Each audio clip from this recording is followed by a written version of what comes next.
ডিনারের পর একটুখানি চা খেতে মন চায়। তো আজ হচ্ছে পানিটা কিন্তু ফুটে গেছে, আমি বন্ধ করে রাখছিলাম।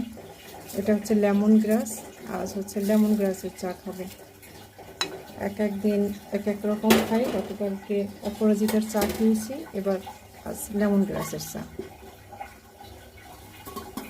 পাতা সব ফুটে উঠেছে, আমি এখন একটু বন্ধ করে কিছুক্ষণ ঢেকে রাখবো। এবার সেঁকে নিচ্ছি। আর এই যে একদম সবুজ হয়ে গেছে। আর লেমন গ্রাসের চা বা ডিককশন, এটার সবচেয়ে ভালো দিক হচ্ছে এত সুন্দর ফ্লেভার।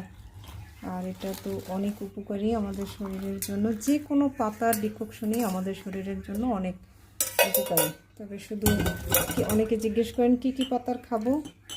যে পাতাগুলো আমরা এমনি খেতে পারি, মুখে নিয়ে চিবোতে পারি, সেই সব ধরনের পাতার ডিককশন কিন্তু খাওয়া যায়। শুধু নিয়ম একটাই লক্ষ্য করতে হবে যে যে কোনো পাতাই এক নাগারে 7 দিনের বেশি খাওয়া যাবে না।